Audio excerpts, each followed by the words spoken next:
Okay, everybody. Hello. Welcome to day 2. So, today in your daily work, every day, the very first thing you're writing is about possibility. And so, today's training is going to talk about that possibility, comparing being realistic to being and feeling possibility. Before we dig into that, though, some of you have asked, is there a replay? Yes. So you can find the replays. So there's going to be one page for all the replays for each of the days. And the way I've broken it down is I've separated out the videos. So the first 10 minutes you're going to see as a 10-minute video. Day 1, 10-minute training. Day 2, those are all on the left. And then on the right is the coaching that accompanies, right? Day 1 coaching, day 2. So it's really simple for you to get exactly what you need. Do I need to hear more people coach? Do I need coaching? If I do, then I need to listen to these people get coached and get my coaching from it. Do I need the training? You guys, my thoughts create more money than your thoughts. It's just the way it is, right? I have paid hundreds of thousands of dollars and spent years building the way that I think. And so when you're listening to this, these trainings, these coachings, listen to how I think. Right? Somebody pointed out yesterday that I seem to accept and love my past self. And the answer is yes. Right? Listen for those things. They are important because it's showing you how to be. All of you are paying for this training. Remember? You're paying for it in time. You're paying for it in commitment. And that's what you want to keep reminding yourself. I'm paying to be around people's thoughts who make more money than mine. That's what you're doing this week in this space.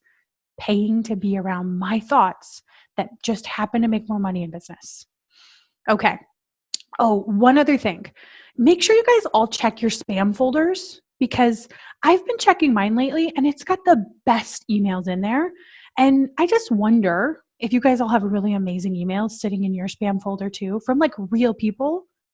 And it's kind of like a little gift you get to give yourself. Check the spam folder. Okay, so let me train you. We'll do it for 5 minutes and then we're going to coach. So, our society teaches us to be realistic. It teaches us that it's probably not going to work. We should focus on the numbers. We should focus on the probability. All of those like really realistic, probable things. And yet, realistic is not what this daily work is about. This daily work is about possibility. And so I want to show you, there's 2 things I'm going to do. Is one, I'm going to show you it on the board, but then I'm going to talk to you about the different feelings of possibility versus being realistic. So possibility is 1 client this week. That's possible. $100,000 this year. That's possible. Ease and simplicity in your business. That's possible. People having money, right? Your people having money and wanting to spend it on coaching, that's possible. You being enough exactly as you are today, the skills, the way you say things, the way you speak to your people, the things you know about your people, all of it, it's enough today, right? That's possibility. And then on the other side, we have realistic. And as I do this sheet over here and I fill this one out, I want you guys to put in the comment box, what does realistic versus possibility look like right now for you? I want you to, like, realistic is this, possibility is this. Pick either one, throw one out. But, right, like if we just look at the opposites of these ones, if it's possible to sign a client this week, the realistic version of that is everything will stay the same.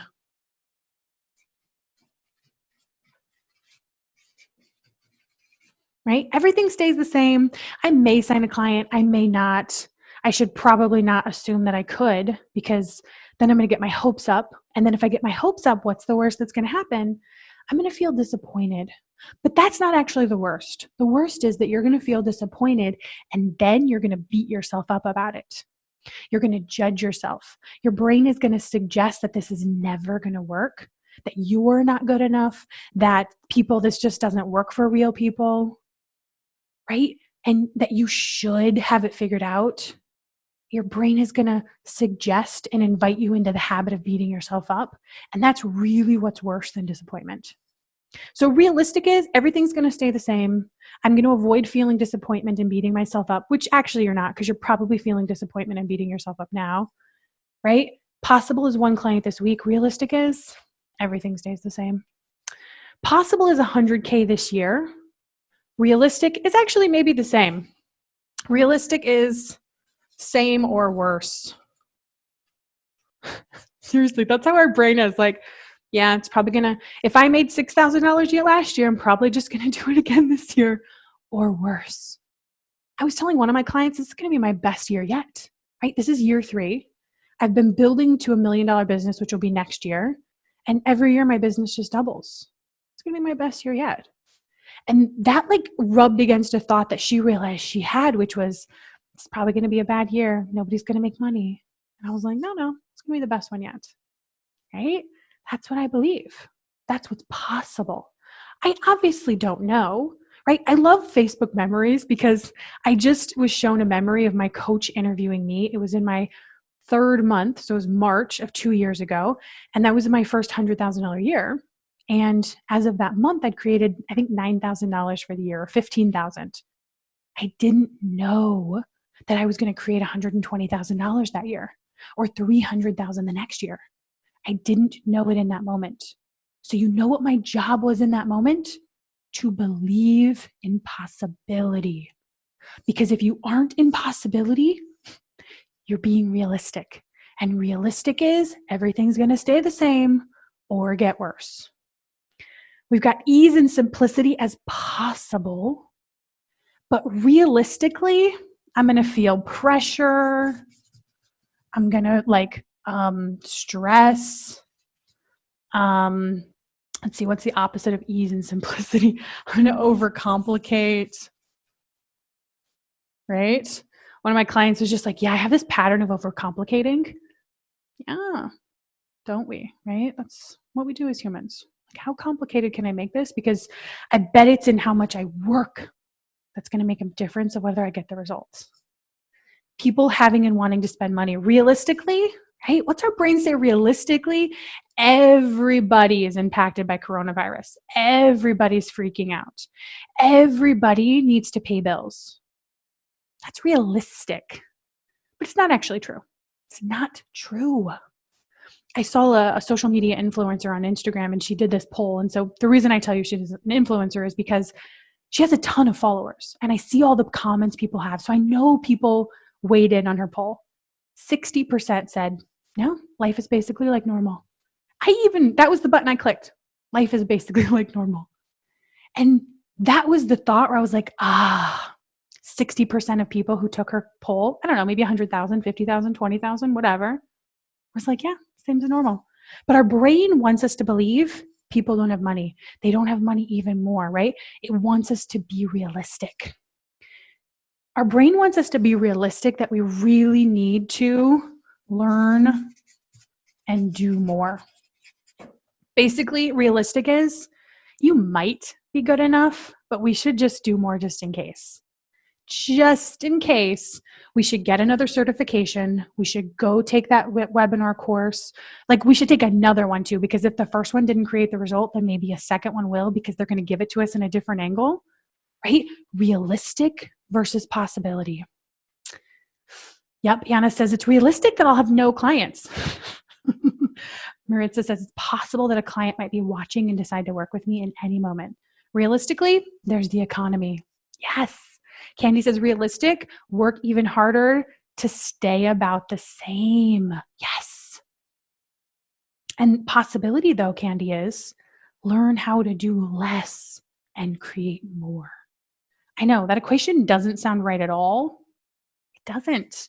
And if I wasn't sitting on the other end of this, believing so deeply that that's what I've created and that's what's possible, because that's the number one thing that my clients freak out a little bit about is but I'm not going to stop doing anything, right? And I'm like, not if you don't want to. But the reality is, like one of my clients, what she told me was, my goal for year 2 is that I learn how to scale back a little bit in how much I work, that I learn how to create the result without feeling like I need to put in all the hours, thinking that the hours are what create the result. Opposite of ease and simplicity is creativity. That must be realistic, because I don't know if those two are no, like when you're inside of ease and simplicity, right? That's when you have creativity, right? There's the pressure, and inside of pressure, creativity is like clamped and not available. So that's possibility versus realistic. And before we coach, I want to tell you what these feel like and how they feel different. Because yesterday we talked about feelers versus non-feelers, and I want to make sure that you guys begin to create a vocabulary around feelings, even if you don't master them like this, right? Because that's not a thing.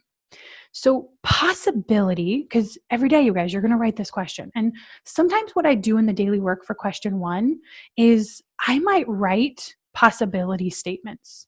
I might have 10 different things that I wrote as possible. And I start them with my goal. It's possible to create 1 client this week. That's your goal. And so however many possibility statements you write, always make sure you start and end it with your goal. If you don't, your brain is going to forget what your goal is, and it'll wander off and go think that the goal is to have a prettier website, or the goal is to reach more people, or the goal is to whatever, right? Our brains love the new shiny thing. So I'm going to give you this vocabulary of what the possibility will feel like in your body, and you want to practice it. You want to look for it in your own body and be aware that this isn't a head thing. This is a body thing. This is a sensation. So before we do, remember, how do we feel in our body? We do Kegels, which is like flicking your tail that doesn't exist. You could touch your lips. You can touch your body somewhere, right? Like that touching reminds your body that it's there. Reminds your brain that your body's there. So feeling words. When I feel possibility, and it might feel different for everyone. So there is no right or wrong here. And I would love you to even question, is this how it feels for me? But for me, possibility has this shape in my body that's like a purse hanging from a rack. It's kind of heavy on the bottom, but the bottom is like right below my rib cage. It's at the top of the purse is like bubbly and light and open. So I feel my chest open. When I'm feeling possibility, I breathe more deeply. And when I breathe, I feel my body relax with each breath. Okay, so I feel my shoulders open up. That's what possibility feels like to me when I write that goal statement. When I write any possibility statement, is I'm in this feeling, right? Every breath, every thought is another chance to like breathe deeply, to feel that heaviness and that lightness and that openness, and feel possibility. Now, that's what it feels like for me. Now I want to describe realistic as an emotion. And what I love is that you're going to create this vocabulary with emotions. And so what happens now is, as soon as I say an emotion, as long as I know what it is, my body will like feel it right away, which is a little bit inconvenient, but only when you say things like anxious, and then your mind's like, oh, did you want that one? I think of it like a puppy. Oh, did you want that? I'll go get it for you. Here it is. And you're like, no, I didn't. So realistic as a feeling. I don't know if this is like a real feeling or not, but I feel something when I think it. So we're going to tell it's a feeling. But it feels closed, right? I want you to picture there's a flower, right? Your chest is like a flower. It's either closed or it's open. And when the flower is closed, we don't have any ideas. We feel stuck. We don't like, right? Like it doesn't feel flow. So when I feel realistic, I actually feel my body tighten up. I feel closed. I feel it in my chest. It feels like hard, like a shield, but it also feels like there's hardness that's kind of bubbling up, like maybe a lava lamp, but they're hard. I was thinking about this, right? Because sometimes you'll have a visual with the feeling of what it could look like, because it's kind of motion. But if there was like, you know, traffic accidents and then they like all the cars have to stop, that's what I feel like realistic feels like. There's like something stuck and everything else around it stays stationary. And when I'm feeling this feeling of realistic, my breath becomes more shallow, right? I'm not taking as deep of breaths. It almost feels like there's something tight around my heart. Okay. So that is just to show you the vocabulary around these emotions, realistic versus possibility, so that you can begin to practice them because you get the choice to stay in either realm. Society is going to teach you to be realistic. Your mom is going to tell you to be realistic. Your sister, your husband, your whoever. And what I'm inviting you into is the feeling of possibility in your body and in your business. Because this lightness, this openness is what's going to spark the best ideas for you. It's going to spark not the, but I have to do more because that's what you do to create it because you can't just do nothing. I know what you guys are all thinking. It's going to spark the, I want to, right? From that openness is going to spark the fire of, these people need my help. I know exactly who they are and the problem they have, and I can help them. If they don't buy this thing I sell, they are not going to be able to get the solution in any other way. Right? I think about that with people who are selling weight loss, like mindset coaching with weight loss. There's nothing that somebody else can give them, right? Weight Watchers, surgery, none of it is going to solve the problem forever. The thing that's going to solve it is they're helping them learn to shape their mind around it. Right? So you can stay in either zone, but the hardness comes when you're trying to take action in your business from the closed flower, from the hardness in your body rather than the openness and the possibility that anything can happen. One of the things that I've done is that I've looked at my mentors or people around me to how quickly they created money, not to beat myself up with, but to create possibility. So my mentor, one of the things, I think she went from like 300,000 to 900,000 to 2 million. And before that, it was like 100,000, right? So she built to 2 million in like 5 years. Another one of my mentors, she went from like 30,000 to I think 500 to like over a million. Another mentor did, this is in coaching. She did like 5 years ago, 6 years ago, she made 300,000. This year she made 25 million, right? So I just gather that type of stuff because I'm like, okay, it's possible. This is a thing that people are doing. And then I pay to be in their space to hear the thoughts that make so much money. That's always what I'm gathering. I'm gathering, how do they think differently than I do? What thoughts are they remembering to think that I forgot? Because that's the simplest of tweaks.